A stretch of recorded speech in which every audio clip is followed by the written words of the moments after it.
Thank you for staying until Friday. I'm usually on Fridays, and so it's a good crowd so far, so that's good. Sometimes we have just a few, but this is good. My name is Beth Mace. I'm the chief economist at NIC, and today I'm going to give you a presentation that I call my Bluebook. And it's called the Bluebook because it's meant to answer your questions related to all things related to seniors housing. So if you're in college, at least the older versions of us in the room, probably had to write out Blue Books. The younger ones maybe not. But that's the idea of it. And in fact, the Federal Reserve has something called the Beige Book, which is a polling of what it does for all of its regional Federal Reserve banks across the country. So this is sort of a kind of a version of that. So before I start, obviously you guys are here at NIC, so you know what we are, but I don't know if everyone knows that we're actually a 501c3 not-for-profit organization, and our mission is to enable access and choice for seniors housing through what we do, which is we provide data and analytics, and then we hold events like this. So a lot of the comments I'm going to give you today, especially near the end of the presentation, is going to be related to the data that we collect through our NIC MAP service, which is highlighted here, where we have, this says 13, we actually have 14 years of data now. And I'm looking at Kathy Sweeney, because she and I were some of the first ones who worked on it, so that was a while ago now, Kathy. It does.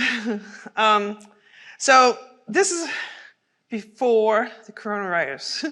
I was feeling pretty good about what was going on in the economy. I was cautiously optimistic.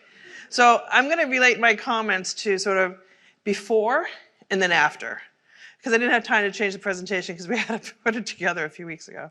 So certainly, before the coronavirus hit, I think we're in a pretty good shape in terms of the economy. And now we've been hit by a significant economic shock, so I'm going to talk to you about that. But before I do that, I'm going to lay out some of the base case of sort of this view of being cautiously optimistic.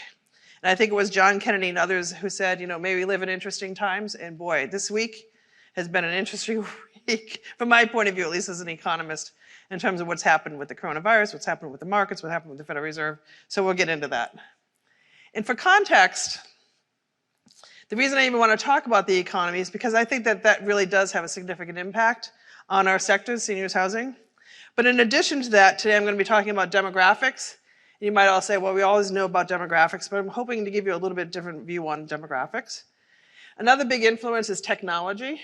And then the theme of this conference has been healthcare payment and delivery disruption. And you've heard a lot about that, so I'm not going to get too much into that, but I will highlight some themes from that as well. Then I'm going to talk about the NIC MAP data that we collect looking at senior housing market fundamentals for seniors housing, as well as skilled nursing. And then for those who are interested, I'm going to go a little bit deeper into one market, and it's just a random market that I chose, Minneapolis, to look at what NIC data can actually do in terms of peeling the onion to get deeper and deeper into a market. So the economy, again, this is what I wrote a few weeks ago, cautiously optimistic. For now, little did I realize that for now was then, and now here we are now. So if I look at the economy, again, this is sort of the before version, okay? When we went into up until 2 weeks or 3 weeks ago, there was a lot of discussion that this indeed was the longest economic expansion that we've ever had. Down here, it's highlighted, as of February, it was 128 months. Prior to that, it had been back here in the 90-91 expansion of 120 months, so 10 years. So we were beyond 10 years. And people said, well, is that sustainable?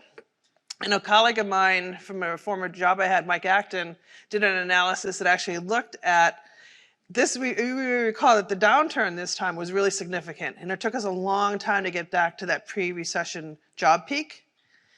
And once we did, in his analysis, he shows that once we got to that point, and then you compare where we are in an expansion now compared to past expansions, we actually had a long way to go to get to the prior expansion after we had gotten to the prior job peak, if that makes sense. So in his analysis, it really showed that there was a lot of room left to go in the economy in terms of growth. GDP, this is again how it was. This is looking at GDP growth on a quarterly basis. That was during the period where we had the Great Recession. You can see we came up, but it was a sort of a sputtering up and down and up and down. And the forecast had been for generally moderate growth the rest of this year through 2020 and into 2021. For those who remember last year when we talked about this, there was a pretty good chance that we thought there was going to be a recession this year. And especially as the trade war started to heat up, which was a significant amount of pressure on the economy. And as a result of that, in a surprising move, the Federal Reserve decreased interest rates, which gave the economy additional legs to last prior to the coronavirus. So that's just context. So the projection had been for GDP, so keep this in mind, for 2020 was probably about 1.8%.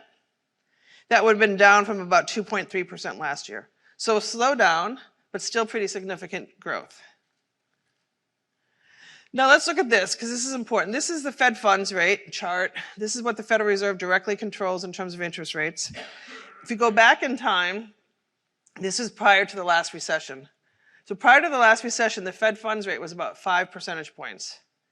Because of the Great Recession, the Fed dropped rates again and again and again. So we dropped rates over that whole period 5 full percentage points. So it went from up here to 0. And it was 0 for 6 years. It was an unprecedented time. We've never had interest rates at 0% for that length of time. Now fast forward to today, and this is what I was talking about, that the Federal Reserve back in 2016 started to increase rates. And then you see this drop again. This happened last year in anticipation of what the potential would be for the trade wars and how it could slow down the overall broad economy. So the Fed was acting preemptively. But notice now, with this, I haven't even updated this, but before Monday, this week, the Fed funds rate was about 1.5%. So if the Fed is going to react and respond, here we had 5 full percentage points for it to respond. Here we had at one point 1.5, and then earlier this week they dropped the Fed funds rate by 50 basis points, so we even have that much less maneuvering room. So keep that in mind as I talk about the coronavirus in a minute. Let's look at the housing market. So this is important for seniors housing because we think about the people need to sell their homes as they start to get ready to move into seniors housing, and they use a lot of that equity to help them make that purchase decision. So that could be the one good news, sort of from this coronavirus, because the mortgage rates, the long-term mortgage rates have gone down a lot since what's happened this week. They're at about 3.5% according to government data. And if you had a mortgage that was maybe 4.5%, which is where it was about a year ago, it would make really good sense for you to refinance your mortgage. So if you look at the data, the applications for redoing your mortgage have really soared this week. So in some weird way, that this would be one silver lining perhaps from the lower interest rate environment that maybe could have a positive impact on our sector if people are more willing to be able to sell their homes now. The flip side of that is that confidence levels have been zapped by this, so maybe people won't do that. But that would be one positive from what we see with this impact of the coronavirus, would be a lower interest rate environment. So the outlook prior to coronavirus was generally positive. The Federal Reserve thought it was generally positive. Most economists thought it was generally positive. There were some risks to the economy, but more or less that we would get through 2020 and likely go into 2021 with a decent, strong economy. Now, since the coronavirus, this is like fast breaking. This has been the most active week I've had in a long time to keep track of all this stuff.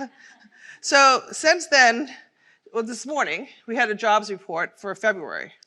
And that was sort of the jobs report before the storm, so to speak. And that was really strong. It showed 273,000 jobs generated in February. The prior 2 months had been revised up by 87,000 positions. So we came into 2020 really strong. The unemployment rate actually fell to 3.5%.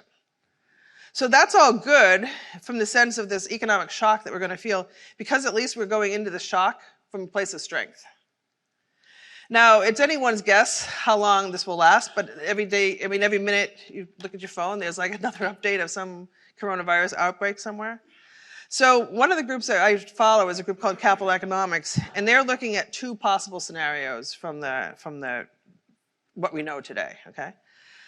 They have a sort of a pandemic, like the world is falling, where GDP actually drops an entire 3 percentage points.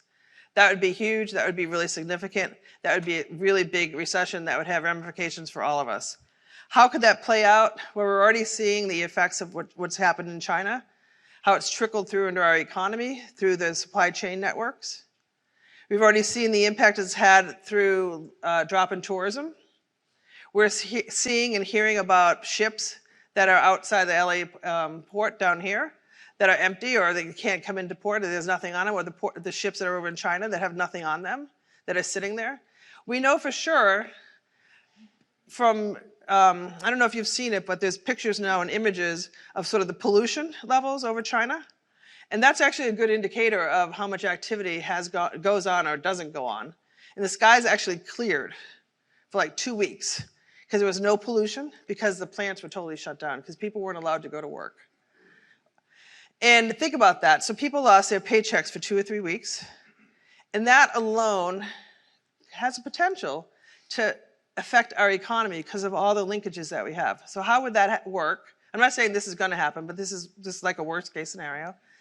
So if I'm in China and I haven't worked for 3 weeks, 4 weeks, and I don't get a paycheck, I can't service my debt.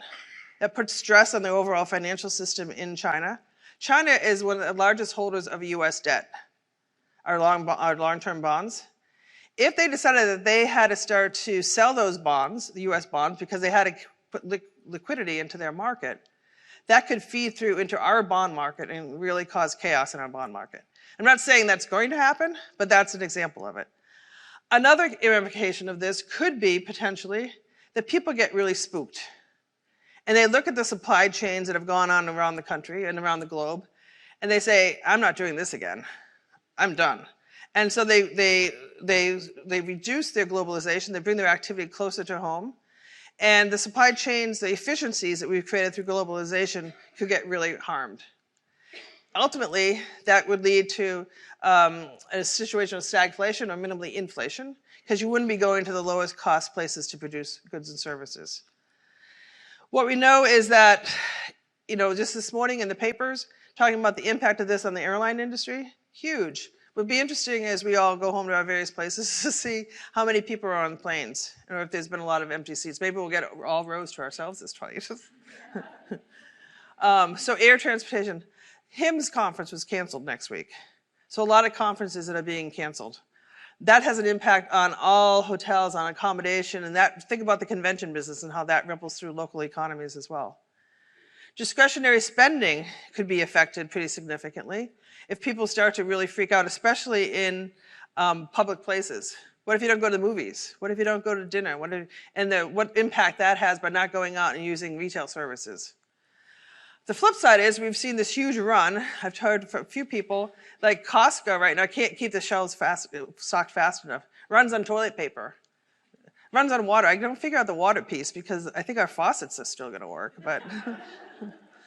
So the biggest affected sectors probably would be transportation, accommodation, hotels, tourism. And then if the supply chains really start to have an effect, that we can't produce the goods that we normally produce because we need the parts that are coming from other parts of the world, that could have a pretty significant impact as well. So I'm not necessarily saying that, and we don't know, because we don't know how severe this will be. But we know now, as of this morning, there are 100,000 cases of this worldwide. We know that 20 or more states now have had experiences now with the coronavirus. LA, Orange County have declared states of emergency, largely to get the funds associated with that classification. Just yesterday, an $8 billion spending plan was approved to try to put focus on this. So minimally, money is being used and deflected in different ways than it had been, and that's going to have a ramification on the economy as well. In our industry, there was the Chinese Center for Disease Control has been looking at, so they've got the experience because they've had a lot of illness, and looking at the coronavirus mortality rate, and they found that for 60 to 69-year-olds, it was 3.6%.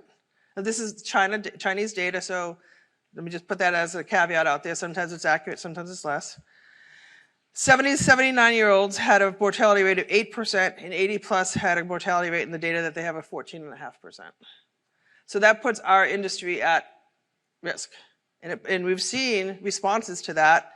We heard ACA this week came out and really put out a statement about how important it is for hand washing for more than 20 seconds, for different ways that if something happens, how to respond to that, emergency plans. I have a document here from Cindy Beyer from Brookdale that she's sent out to all of her residents families and their staff, and she sent it out to a lot of people in the senior housing industry on plans that Brookdale is putting in place. ASHA has written letters to Congress about that. Of that $8 billion, a lot of it needs to go and take care of people in our industry, specifically in nursing homes and in seniors housing. So it's an alarming situation that we're in. And I don't want to cause any panic or anything, but I think it's something we have to be really attentive to.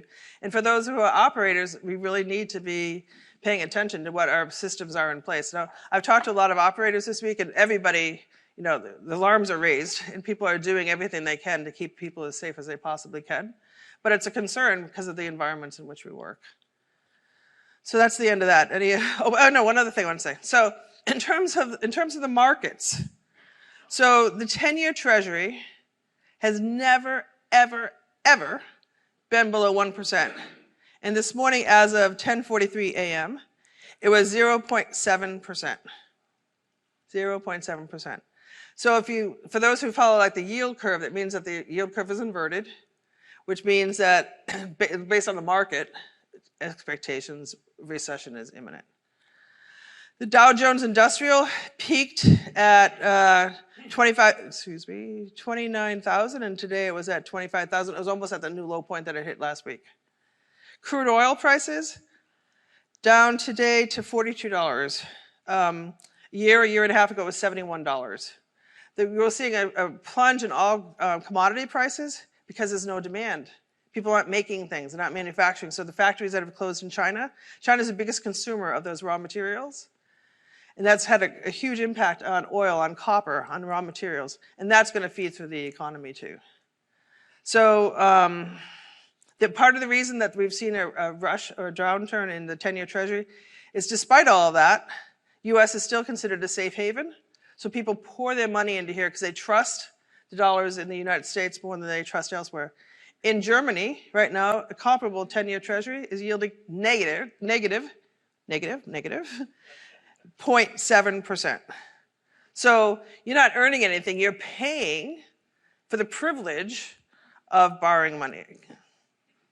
So it's a strange world we live in, right? All right, we'll stop there for a second. Any comments, questions, cries of screams of panic? All right. So back to where the world is not quite as scary. Let's go to senior housing. Oh, actually, this is kind of scary too. This is looking at the wage rates for assisted living. This is data that comes out of the Bureau of Labor Statistics. It's looking at average hourly earnings for those in assisted living relative to what we're getting for asking rates based on NIC data. So up here, you can see it says that's 6.2%. So on a year-over-year basis, wages have gone up by 6.2% as of the third quarter of 2019. Now, for a while, we weren't seeing it that high. We were seeing it in the 3 to 5% range. But operators were telling me that they're seeing it much higher, and now the data is starting to show that at 6%. Depending on where you are in the country, it's worse. Certainly in California, San Francisco, with the minimum wage laws, it might even be higher than that. So now down here is the asking rate growth that you've seen in independent living of 3% and assisted living of 2.5%. These are kind of proxies for expense growth and the proxies for what revenue growth is. Wages and salaries account for about 60% of an overall expense load for an operator. So if your expenses, we'll just use this as an example, are growing at 6% and your revenues are growing at 3%, it's not good for your NOI. And it's going to squeeze. And we're feeling that, and we're seeing that a lot of operators are experiencing that, and investors are bearing the fruit of that. So that is, putting the coronavirus issue aside, that's been an alarming issue. In addition to the shortages of labor, which everybody is talking about, the pressure on wage rates has gone up significantly, related to the fact that we have a national unemployment rate of 3.5%, and in certain parts of the country, that unemployment rate is even less than 3.5%. But there is maybe a little bit of good news somewhere. So I went through the data from the BLS and looked at the unemployment rate by different age cohorts. And there was a possible opportunity. This is where the, well, actually as of February now, the unemployment rate is 3.5%. And this data is a little bit old because the data just came out today. But there is this group of 16 to 19-year-olds, these high school students, that actually do have pretty high unemployment rates relative to what the average is. So this might be an opportunity, if you look at that number, to actually go into high schools. And I know a lot of operators are going into high schools and trying to recruit students. And because there's more tracks right now for kids not to necessarily go on to college, a lot of operators are going into the high schools trying to bring these kids and training them, getting them some experience, and then providing them education opportunities as they go along. So 12.6% for that unemployment rate. The other area that's a little curious is there's a category that BLS tracks of women residing with one or more family member, but not an opposite sex spouse, so not a traditional marriage. So that 4.2 versus 3.5, not a huge opportunity, but it might be a way to go out and try to recruit some women, at least at a part-time basis, to come in. These might be women that are taking care of ill relatives or have dropped out of the workforce or might be looking for a part-time opportunity for jobs. So I think businesses are trying to get creative in where they can draw their labor. And a lot of businesses now are actually going outside the workforce to try to bring people back into the labor market. And there have been, I think, sessions here. We've been talking about this now for a few years on innovative practices of what the people are doing. So that's the end of my comments on economics. Any questions, comments, concerns? Yes? Okay. So demographics and longevity revolution. So this says, for those who can't see the back, well, actually it doesn't say anything, does it? I wrote, we're all focused on aging, and you see a guy reading the newspaper, and everything you see in there is aging. But if this is the new 50, what happens at 80, right? The world's changed. So back in the day, you can see who we typified as a 50, that was a golden girl, and now it's J-Lo, right? So God help us, right? Better all go out and get down on that treadmill really quick. All right. So this slide, I know I show this a lot, but there's always good information to glean from this and new information. So this is looking at the number of people that are born every year starting in 1909 through today. And on the far left here, there are about 2.5 million people that were born in 1909. And then as you follow that, you'll see there was a dip here. That's in the mid-1930s. And then this picks up here. This is the baby boomer group that we always talk about. Those are the people that were born between 1946 and 1964. Then it falls off, then it picks up, then it falls off. A lot of those dips, interestingly enough, actually are associated with periods of recession. Because when there's a recession, fewer people have babies because they don't think they can afford it. And so the implications of that drop in birth rates back in the 1930s is affecting us today because those people are today's residents. So if you add 82 to 84 years to those people born in the 1930s, so those are the 80-year-olds of today. So the good news is that we're past that like really, really low point, and that happened after the Great Depression because people didn't have children as much, and we're starting to pick up. But it doesn't really pick up until we get to about 1946 with the baby boomers. So in parentheses, these slide decks should be on your apps. So you can see, but in parentheses, I added this time the actual number of people left who are still alive for each of those generations. So traditionally, we thought for a long time that we served really the greatest generation. Well, there's only 1.7 million of those individuals left. Now we're working with what's called the silent generation. There's 23 million of those people left. And the baby boomers are 72 million or larger. So that's why everybody's eyeing this group, because the baby boomers are so big. But what we do know is that each of those generations has really different, they're not homogenous. They have really different tastes and really different preferences. And even within the baby boomers, that's from 1946 to 1964. There's a lot of variation between somebody who was born in 1946 and 1964. So tastes are different among those different groups. So another stat that you have heard me talk about is the caregiver ratio.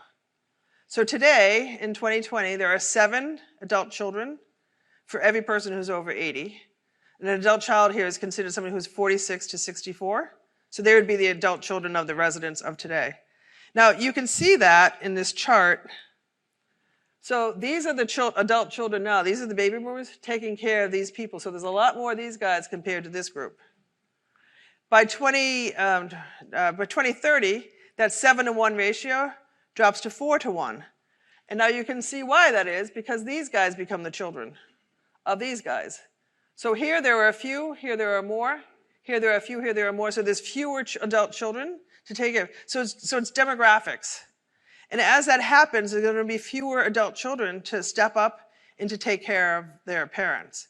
We also know from the middle market study that individuals are less likely to be married with a spouse as they get older. And that means that there's going to be less children, fewer children to take care of seniors, as well as fewer spouses to take care of seniors. Which that alone, to me, really suggests and supports the idea and the notion that we really need all the services that we provide, because there's going to be no one to take care of all these older people that have these huge needs. Can I ask you a question? Sure. So there's this intuitive idea that when we look at the boomers compared to the silents, that this huge jump in market size.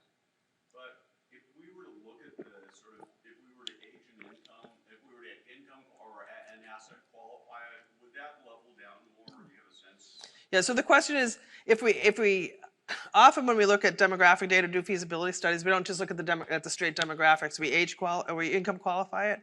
So would this ratio stay the same? I don't know the answer to that, actually. But I do know from the middle market study that these numbers held up. So if I look, because in that we actually did throw income on this strata, and these ratios essentially held up. There were, fewer people that had spouses, and the same issue with children. We didn't do exactly this analysis, but there was an issue that there were fewer children to take care of those seniors as well. Okay. So this would be one chart to sort of put in your brain as a memory for takeaway, because it tells a lot of stories. It also shows that, again, that 82-year-old won't be, that person that was born in the 1930s would turn 82 in like the year 2028. In our middle market study, we actually did the endpoint was 2029. That's just the beginning. It goes to 2046 until that baby boomer, until this group is no longer a senior. So we're starting in 2028 and we go to 2046. So that's why there's this huge anticipation. It's not just to get to the beginning of it. Once we get to the beginning of it, it's here for a long time. So anyone who's particularly young in this audience, you have a long life ahead of you to take care of all these old people. They're going to be around for a long time. Okay, now, based on this, you can see that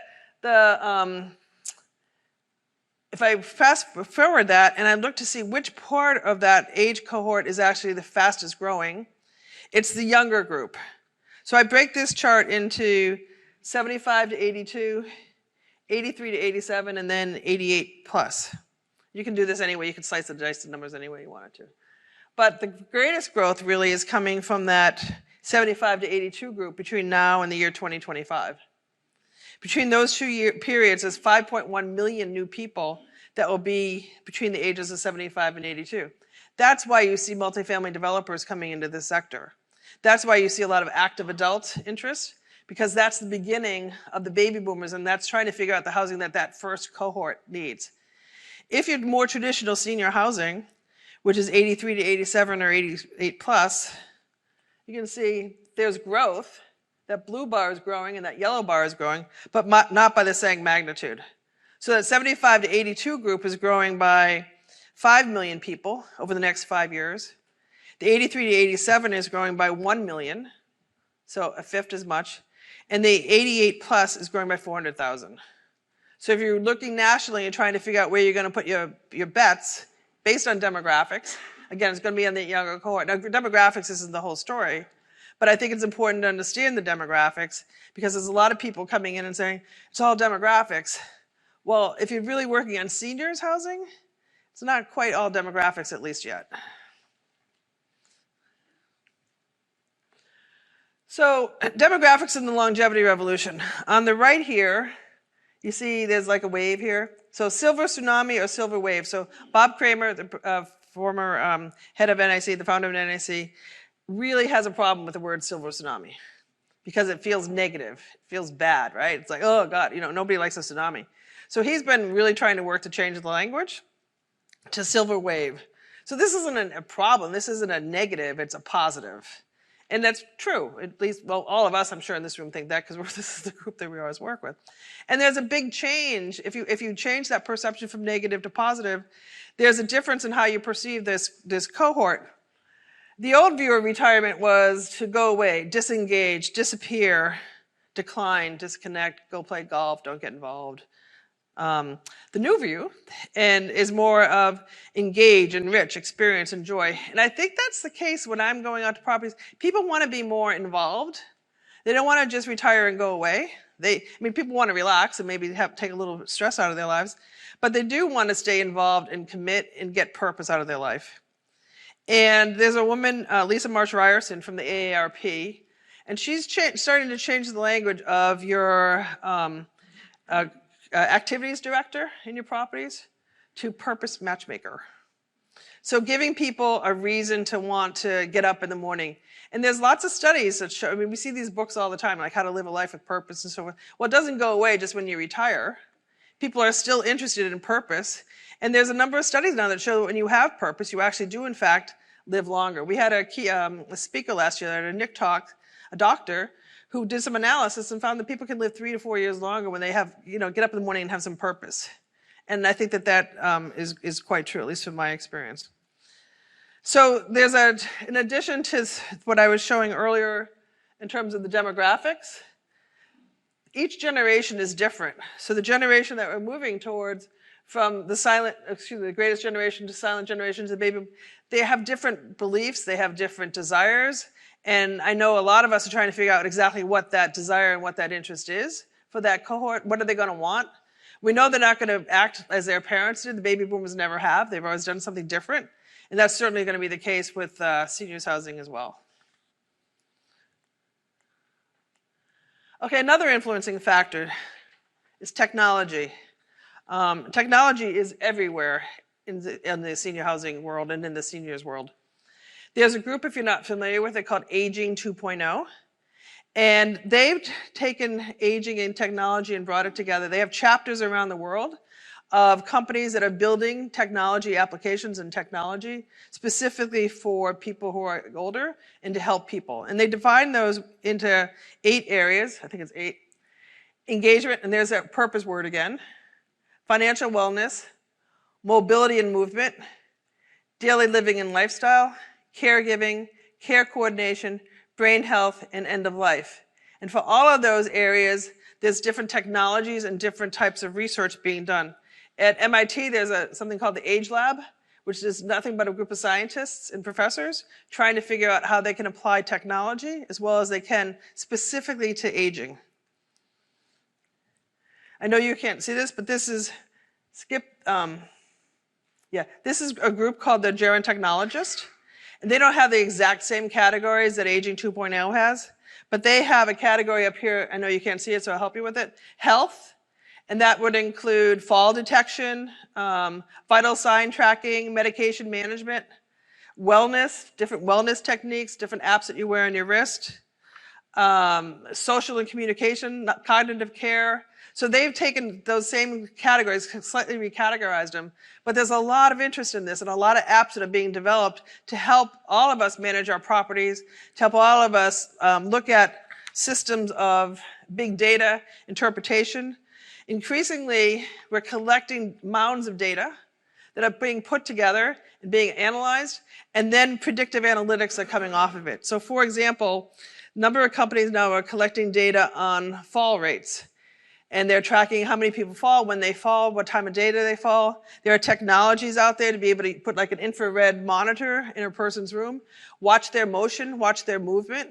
And if their normal stride is to walk, walk, walk, walk, walk, and one day they go walk, walk, they can track that. And they have systems now to look at that and say, if somebody's motion has changed, that could be a predictor of when in fact they might fall. Or someone's getting up 3 times a night and they usually only get up 1 time a night, could be a predictor of a UTI. So when you understand that, if you had that information that Mrs. Smith was getting up 3 times a night, you could go and you could try to see what's going on, and maybe you could prevent a further illness associated with that UTI from occurring. So we're hearing a lot about this, and it's all HIPAA compliant, and they're tracking it, so it's, your privacy is kept intact. But it's pretty remarkable if you could use a predictive analytic technique to really help to determine who your resident is and what their needs are and how they're changing.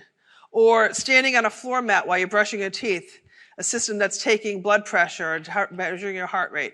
So trying to figure out technologies that are not invasive. So I went to a conference last week in Boston all about this, and what the people who are in the know on this say, that you can't impose a technology, especially on a senior, that's different, that's making them act differently.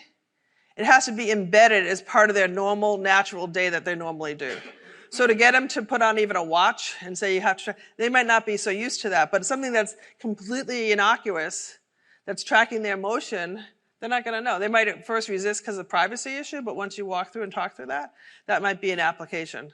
So to try to figure out something that could help you from a labor-saving device, can help you from a predictive analytics point of view, from a healthcare and operations point of view, could be a really significant change in our industry and save us money, as well as increase length of stay for some individuals.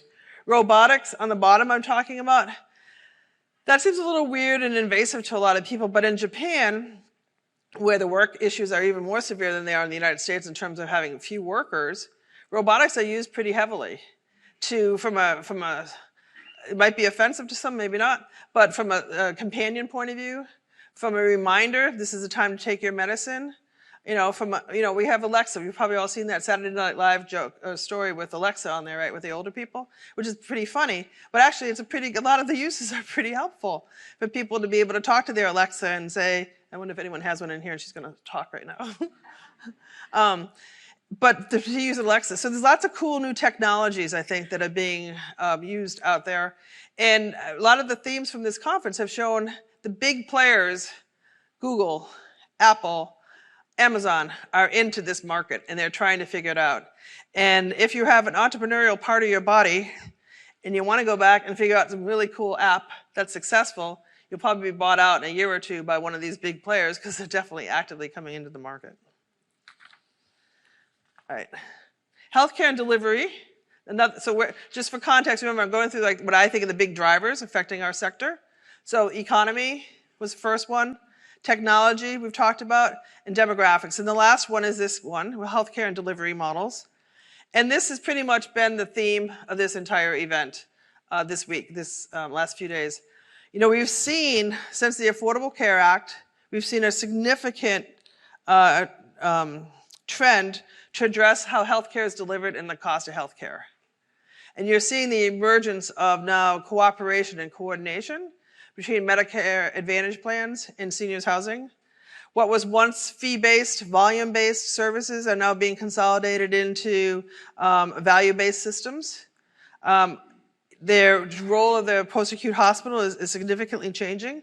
And this leaves a lot of room for seniors housing operators to start to get more involved in this. And that level of involvement can change depending on your preference and how you like it. But simply helping with rehabilitation.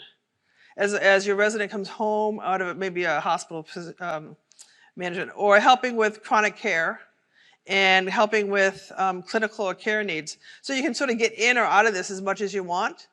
But what we do know is that our population has changed. When I first started getting into seniors housing a number of years ago, it was a younger cohort that was in seniors housing without a lot of healthcare needs. The acuity levels now, we all know in our properties, has risen dramatically. So we have to address that. And one way to do that is to partner, or another way to do it is bring in your own services. But it's something in most instances on the assisted living level, maybe not on the independent living, but that is happening in almost every single property. You can decide just to play the hospitality, but then you have to have a plan to be able to move higher acuity residents into some other type of situation. I'll go through this really quickly because, again, this is the conference that we're at. But on our website, I'm saying, Will, are you here? Will Marshall? All right, he's not here. But Will Marshall, who's on our staff at NIC, manages this. It's a microsite. It's called Senior Care Collaboration. On there are lots and lots of articles. There's lots of interviews. There's lots of commentary. There's lots of blogs focusing solely on the care collaboration theme. So if you've come to this conference and it's something that you're not that familiar with, or you want to find out more, or you want to stay on top of it on a regular basis, I would encourage you to go look at this. It's just www.nic.org. You'll see a thing that says blogs, and then there's 2 blogs. There's NIC Notes, and then there's Care Collaboration, and you can go there and you can keep track of this. And if you wanted to, it can also be pushed out to you. And this slide, I know you're probably really sick of this. I think this is like the 5th session that we've had this slide. But it's important, again, especially in the context of what we all do. We've discovered, this was a study that was done by Kaiser. And what we've discovered is that healthcare delivery is not the largest determinant of health. Here we have individual behavior of diet and exercise and that type of thing. And care plan adherence, 40% of your health. And where you live, that's one of the ASHA comments, where you live matters. Well, in fact, where you live does matter.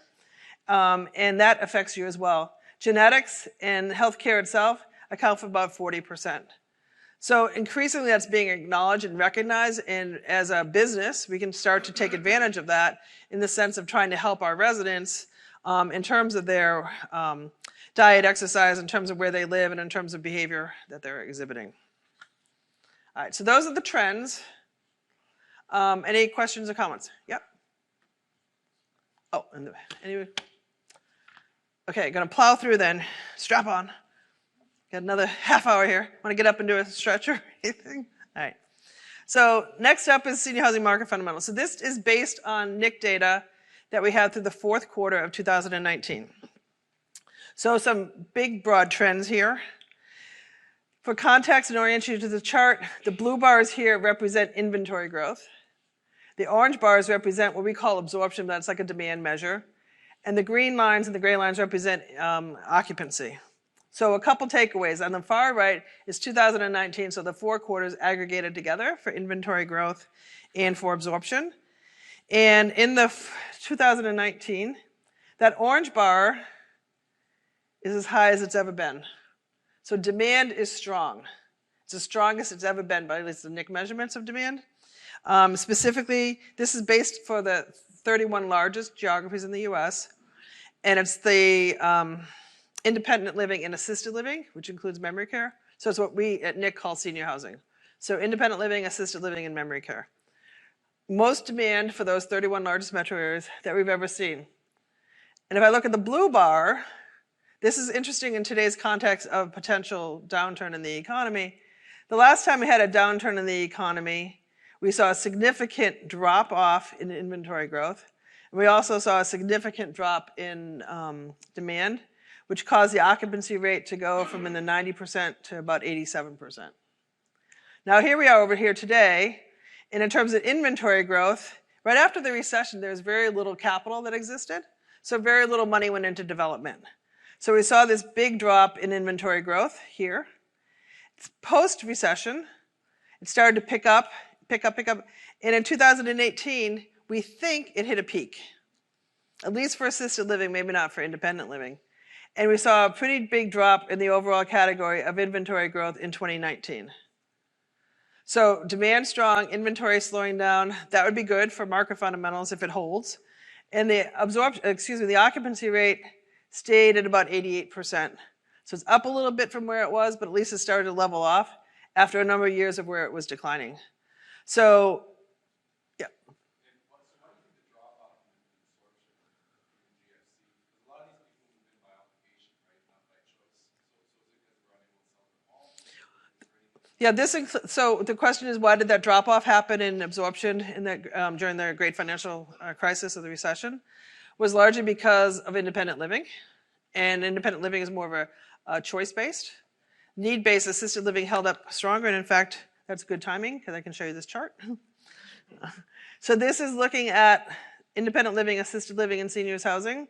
So here you are during the recession period. So this is independent living. So it started at like 93%, and it fell to about 87%. Now assisted living also fell, but it didn't start as high. So that decline wasn't as much. Now post-recession, if you follow this line, this is independent living, which is blue. Independent living has not had the same drop as assisted living and stayed at 90%. Assisted living fell down and hit a really low point here of 85.1%, and then it came up to 85.7%. And the reason for that is really because of supply growth and inventory growth. In the case of assisted living, people looked at assisted living during the recession and saw that actually it held up pretty well because it's a need-based component. So when capital became available again after the recession, a lot of money in development was poured into assisted living. And you can see that here. This is looking at the number of units under construction, and then construction is a share of inventory. So assisted living came up, we think it peaked at about 10% back here in late 2017. And today it's still high, but it is lower at about 7.3% over here. So it came up, and the data suggests it's slowing down. Now this data does get revised, so it could change, but I think the trends are deep enough and long enough that we can say that it peaked. Independent living didn't have the same run-up initially, but a lot of capital now has switched into independent living, or maybe even independent living light. So maybe the same services aren't being provided, but there's capital going into straight independent living now, so we're starting to see more of a ramp up in independent living. That said, as a share of inventory, this is still 6.2%, and this is still 7.3%. So it's still less in independent living, but there's a clear downward trend, we think. Again, this gets revised, but that's what we think is going on there. Any comments on this before I get into skilled nursing? Okay. So skilled nursing, so NIC has an initiative that we started in 2010, 2011, that we're tracking a number of skilled nursing properties that are being provided directly data from us from the operators that are working in skilled nursing. It's the same thing we do for assisted living, but it's a slightly different sample than what we had. And this new sample that I'm going to show you provides us more data than what we had in our traditional NIC MAP.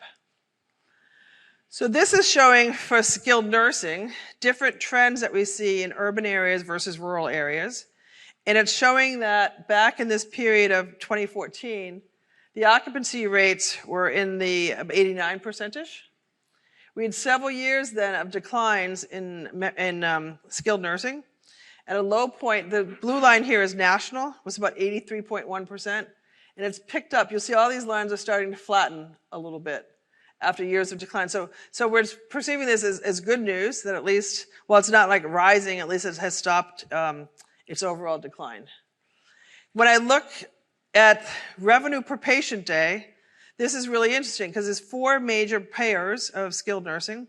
There's Medicaid, Medicare, managed Medicare, and private pay. Those are the 4 sources. And they pay very different rates.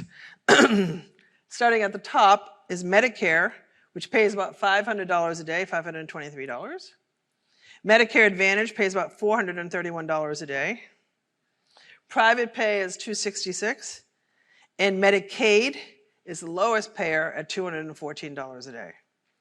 So depending on your mix of patients, if you're a skilled nursing operator, you're going to have very different revenue streams depending on what proportion of your overall population group is in your house, is in your property. So look at the Medicare Advantage, the decline. There's been a 16% decline since the data that we've been collecting in 2012, 16% decline in Medicare Advantage at that $431 range. It started at $514 when we started to track this data. So a lot of pressure, if you're in a Medicare Advantage plan, of a lot of downward pressure in terms of what your daily rates are. And that's part of the advantage of, that's why CMS is liking the Medicare Advantage plans, because it's a lower cost option. For perspective, Medicare itself, generally flat, about $524. It hasn't changed very much. Medicaid has moved up a little bit. It started at $188 and is now at $214. So this is important if you're a skilled nursing operator because of the different payer rates here. So this chart is showing the share of patient days. So which of those 4 payer sources is the largest share of patient days? Well, it's Medicaid, and it's the highest it's ever been at 67%. Lower is Medicare at 10.7, private at 8, and managed Medicare at 6.3. So when I combine those factors of looking at who the largest payers are and what share of patient days they have, we end up here with the share of revenue mix.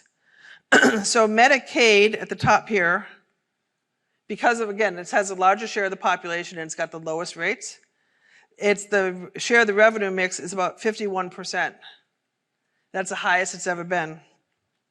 Medicare, even though there's fewer people in the population that are Medicare patients, it pays the highest. So it's got 20% share of the overall revenue mix. And managed Medicare is 9.8, but it's growing. And we're seeing managed Medicare more and more, as we've been hearing during this whole conference, in terms of its impact on seniors housing and on skilled nursing. Then the last point I wanted to share on this was that there's significant differences between rural and urban areas in terms of the payer mix. This chart is just one example of looking at Medicaid. And in urban areas, Medicaid accounts for about 68%, 69% of the patient day mix. In the rural areas, it's about 62%. We've also seen, it's not on this chart, but we've looked at the difference between Medicare, managed Medicare plans, and they dominate urban areas. They're much more interested in urban areas, higher concentration of managed Medicare plans. And the private sector, private pay is much more dominant in the rural areas. So there's a difference, and there's been a lot of press stories about we talked about this last night, Steve, about differences in rural versus urban areas in terms of skilled nursing and in terms of the payer mix, and it is significant. And there's a lot of pressure in a lot of rural areas for skilled nursing operators to close because these numbers, if you have a large Medicaid mix, and that's paying the less amount, it's hard to manage your properties under those rates because those rates aren't really covering your costs. Okay, breathe again. Yeah, John. Looking back to the chart you had about how managed Medicare it went from almost paying the same as Medicare to almost $100 less. Mm-hmm. I guess there's different ways to interpret that. I mean, are we seeing basically the insurance companies learning more about the business and squeezing operators more, or is there something else going on? So the question is, why do we see this difference in rates between Medicare and Medicare Advantage? And we see that they started the same, and there's a lot more downward pressure. That, and your point, I think your conclusion was right, that they're under pressure and they're squeezing operators and their partners as much as they can. Based on conversations I've heard at this conference, if you're in a Medicare Advantage plan, they're trying to get rid of the extraneous things and trying to, hone in on what you actually need and not put in a lot of extra testing and other services that you may not need. Is there a bit of an ominous trend going forward as managed Medicare seemingly becoming a bigger player in the field? The question is that an ominous trend? And I don't really want to comment on that. At least maybe off the record, but not right now. All right. So this is, how many people in this room actually use NIC MAP data? All right, so a good number. So I'm going to show you a way to look at the data a little bit deeper. And my colleague, Lana Peck, who's in the back there, she put some of this data together. So thank you, Lana, for helping out on this. So specifically, I'm going to look at the West North Central region and then Minneapolis. And this chart here, this chart and the next chart I'm going to show you, I think, if you're trying to select markets, are two of the best charts that I think NIC produces. Because it shows you historical time trends of occupancy performance, in this case, over time against markets. So this is telling a whole lot of information. So let me explain it for a second. So this is looking at the occupancy range, the highest and lowest occupancy range for these 31 markets from 2005 to the last quarter of 2019. So a long time frame. So just the length of these blue bars show you that different markets have higher and lower occupancy trends over that 15-year time span. And some markets, like New York, right here on the left, their volatility in their occupancy rates is really small. In contrast to a market here, like Las Vegas or San Antonio, where that band is huge. So if you're underwriting a deal or you're operating a deal, you probably would underwrite it or operate it differently in New York than you would in a Las Vegas or a San Antonio. So when you do your scenario analysis and your business plans and things, you would put different assumptions in, I think, in the markets that are more volatile than in the markets that have that smaller bandwidth. So that's one takeaway from the chart. Another takeaway is the orange circle here represents a year ago occupancy, and the blue represents the current occupancy rate. So if you just scan this quickly, you'll see mostly orange dots are below the blue dots, meaning that many metropolitan areas have improved in the last year. This chart 2 years ago wouldn't have been this way. It would have been the opposite of that. So a lot of markets are improving. Again, this is for seniors housing. So again, IL and AL. So that's one takeaway. This is the metro average. So that's like the 88% that we talked about before. There are 16 markets over here that have higher occupancy rates than the average, and then 15 that are less. There are some markets that still are at rock bottom. This blue guy here, this is Atlanta. And keep that in mind, I'm going to show you something more about Atlanta in a minute. That's at an all-time low. Flip side over here, San Jose, all-time high. So you can't just paint a broad brush on the industry to say the market is this or the market is that. It varies a lot. And if you look at the difference in those occupancy rates, you're over 95% in San Jose. First of all, there's very few other markets that even ever make 95%. And then over here, Houston or Atlanta, they're at like 82 or 83%. So you have a 12 to 13 percentage point difference between the best and the worst occupied markets in the country. So that's huge. So if I'm in an Atlanta on the right versus San Jose on the left, I'm going to behave differently. And I'm going to be, you know, when I'm looking at rents, is it a buyer's market or is it a seller's market? If I'm in San Jose and I'm the landlord, then I have the leeway to increase my rents because there's not few options because the occupancy rates are high. If I'm in Atlanta, not so much. And in fact, our data, our actual rates data, so those who don't know, we have a project going on right now where we're collecting from operators actual rates. And so we know that there's asking rates, which we normally report on, but we know that that might not necessarily be what people are paying. So we have actual rates. So actual rates we're getting directly from operators with their rent rolls, and it's a big ordeal process. And if you're an operator in here and you want to contribute, we really appreciate it. Plug. But what we saw is that we have 3 metropolitan areas that we have data for now. In Atlanta is one of those markets and had 2 months of concession off of its asking rates versus the national, which was 1 month. Well, that's not surprising when you see that Atlanta's got the lowest occupancy rate in the country, or among the lowest occupancy rates. So they're buying occupancy, and even when they're buying occupancy, they're not buying occupancy all that well, even with their 2 months of concession. So that market is very stressed.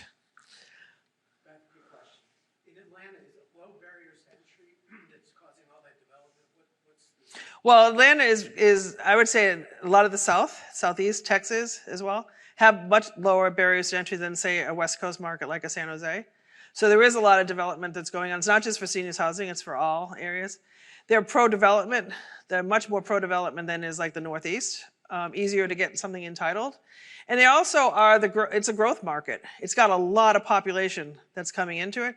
So some of that development is actually responding to the fact that its population is strong and its overall economy is relatively strong too. And it's somewhat of an imbalance because it's all come on. Eventually, it will get, because of the demand in the market, it will get picked up. And a lot of adult children move to Atlanta because of the job opportunities. And so they're bringing their parents on. Can I wait 1 second, Steve? All right. Don't stick your tongue out. All right, so that's one really important chart, I think, if you're doing market selection.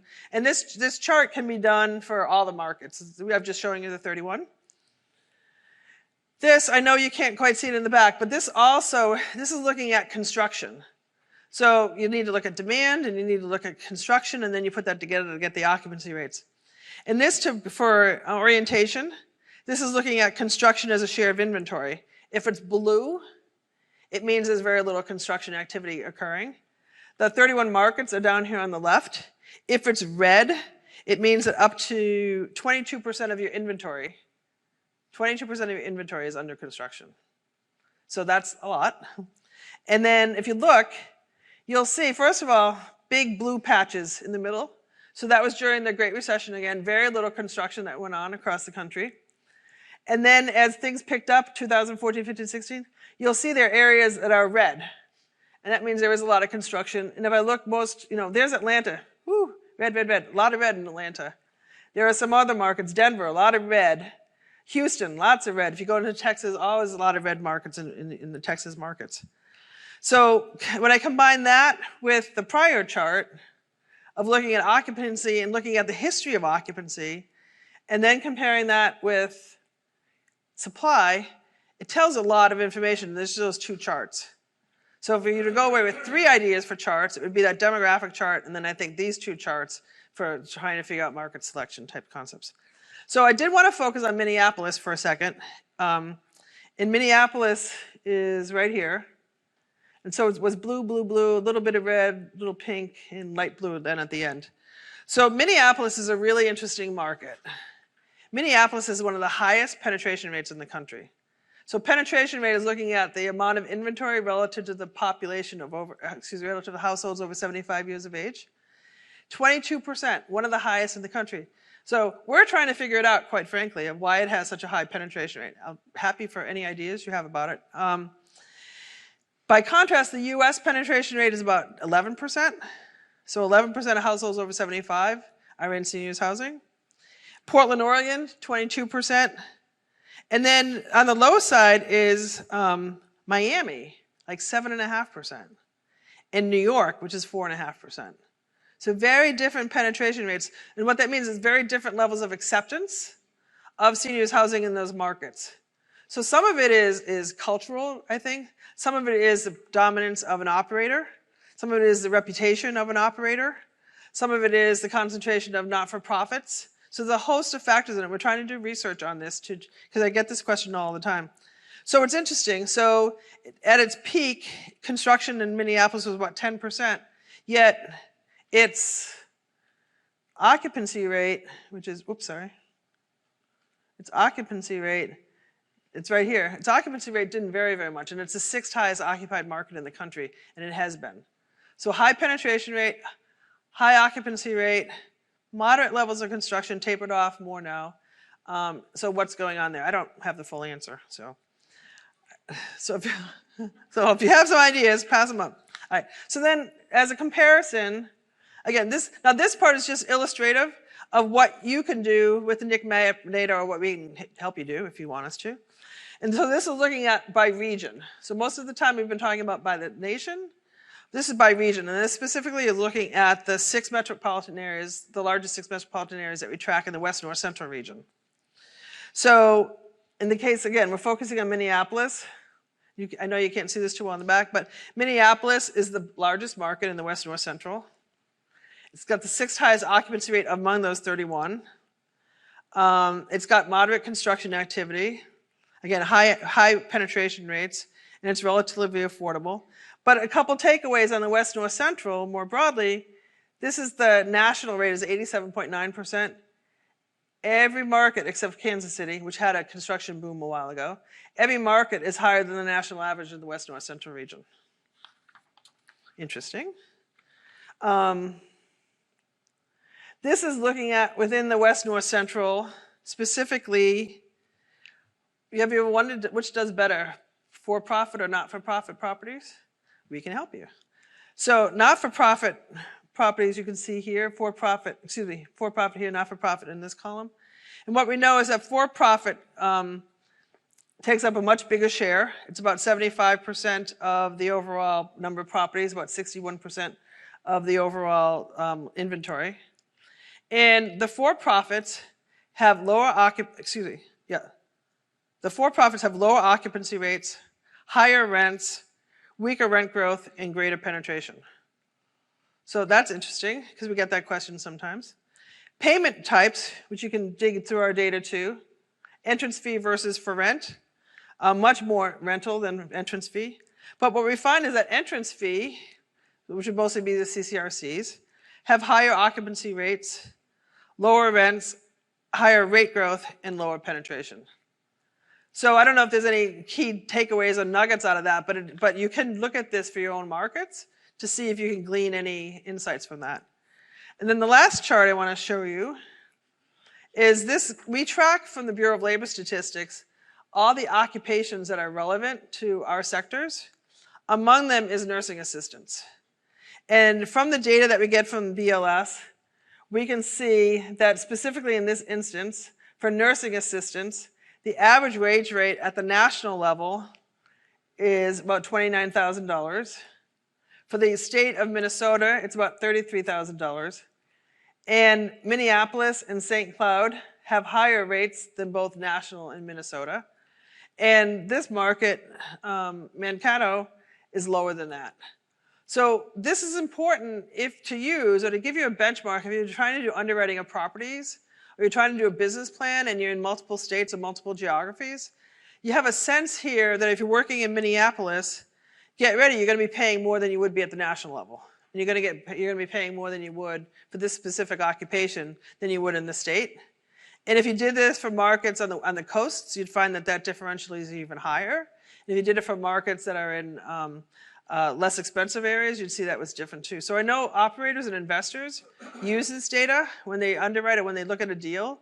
And they do it not just for nursing assistants, they might look at it for RNs or LPNs, or there's a lot of categories on this. And it's easy to get, it's just on our website.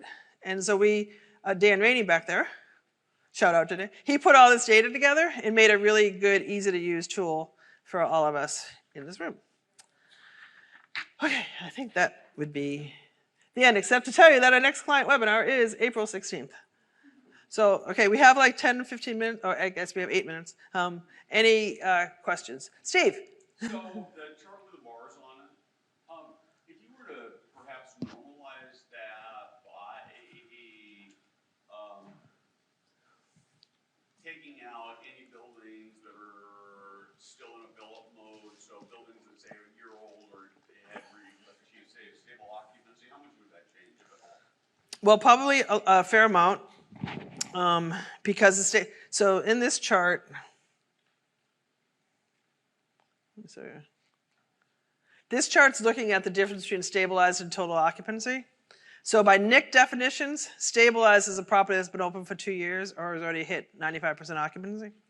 So in 2019, the total occupancy rate was about 88, stabilized was 90, so it's like a 200 or 2 percentage point difference between what's stabilized. And that represents the number of units that are still have been open but haven't been yet leased up. So that's a lot. And if you look at the gap there, it's wide, and it's as wide as it's ever been. So to answer your question in terms of how that would apply to the chart this chart, I'd have to look specifically because different markets are different. I know I just did an analysis on Las Vegas, and there was a big gap bigger than nationally, between stabilized and total. We could do this chart that way. It'd be interesting to look at. Another question I guess related to that is, do you have any data on average fill-up time? Do you know that that's changed over time? Well, stay tuned because we're actually doing an analysis on that right now. So we're looking at how long it takes for a property to lease up, and not to give too much away, but it does take longer to lease up today than it did, which makes sense. It's good when the data actually turns out the way you want it to be. So it is showing that way, and I don't have the specifics yet because we haven't done all the details on it. But so we're producing a new product, so to speak, called Actionable Insights. And it's looking at our data and trying to get some key takeaways. And for those who don't know, for free on our website, www.nic.org, we have something that we call the NIC Insider. And we have our blog post called NIC Notes. And it's our way that we publish information that we're processing and we're looking at. And this idea of actionable insights is to look at the data and see if we can prove out some basic things, like is it taking longer to lease up than it did? One that we just published was that it's taking longer to build than it did. So it's sort of intuitive, and I've been hearing a lot about it. But our data actually proved out that it takes about 6 months longer to get something opened than it did 5 years ago. And that's related to that it's harder to get for the fewer of the trades that are out there in terms of labor. So it's just taking longer to get things inspected, and it's also taking longer things to just get built. So there's going to be like 6 of those at least this year as I'm looking at everybody that I work with. So there's going to be a number of those this year that we're looking at. If you have an idea of something, anybody that you think that would be interesting to look at, email somebody in our teams, and we can try to add that to our research list of things we're looking at. Questions?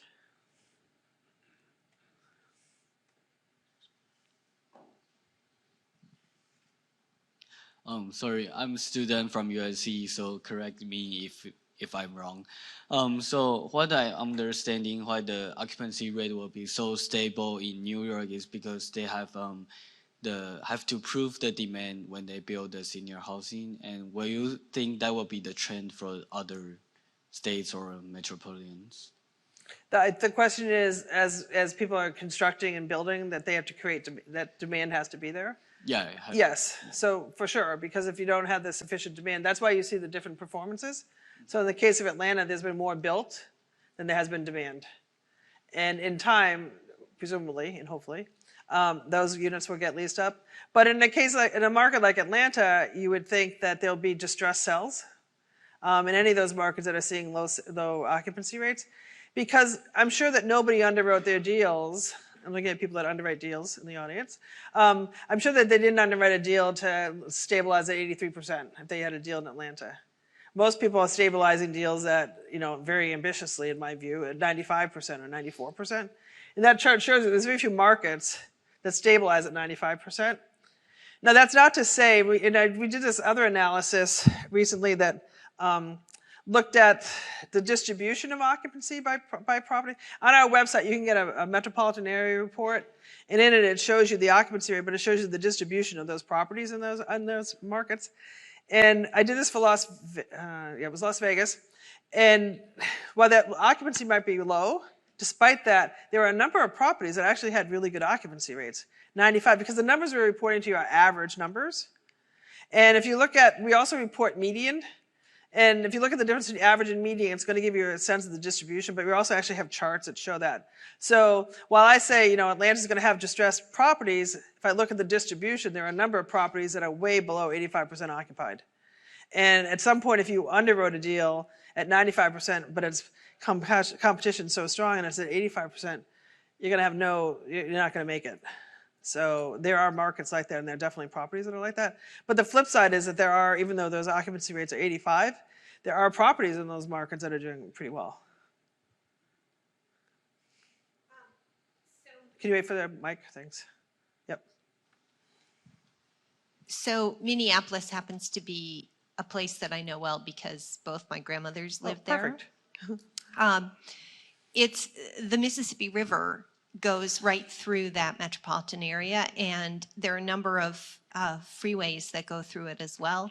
And so people are very, very insular in terms of their neighborhoods. So you could have a place that looks like it's not very far away, and nobody would ever dream of going there because it's on the other side of the river. I'm wondering if you've ever looked, there are a number of other metros that are either more like that in terms of just geographic things that make them very encapsulated, as opposed to a place like Houston or Atlanta that would be much bigger and less sort of carved up just by geography. Do you ever look at that? Yeah, that's interesting. So back in the day when I used to do more feasibility analyses, you can, in a NIC map now, you can actually draw a line around what you consider as your primary market area. So I live in Massachusetts, and there's a lot of that stuff that goes on there too. And if you live in one town, you wouldn't think about living in another town because it's not the right town. So I'm looking at those from New England, and they go, yeah, that's right.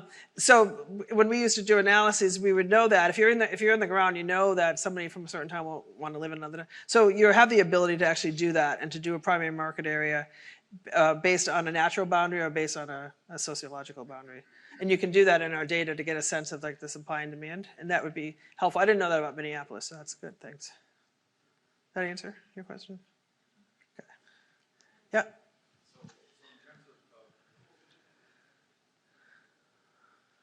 In terms of demographics, so people are living older, and when you think of how that translates and how that translates into like supply requirements, to take one of the questions on one of your slides, do you feel like people are living healthier longer? Are they moving in later? Is there really, an extra supply requirement? Or, so how do you guys try and track that? So we know that people are residents of assisted living today definitely have higher acuity levels, then these are more needs. So that's definitely the case. We know since the recession happened, people have delayed moving in and are moving in later than what they had been prior to the recession. We're trying to track data. We're coming up, for those who are interested, in our 6th edition of the investment guide, which is a really good, handy document. Lana Peck back there is leading the charge on that. And what's one of the things we're looking at is trying to update some of the stats on like the average age of residents and things. But anecdotally, we know that residents are moving in with higher levels of acuity, higher levels of needs, and at older ages than what they had been. At older ages, you said? Yeah. Yeah. Okay, we're done. Woo!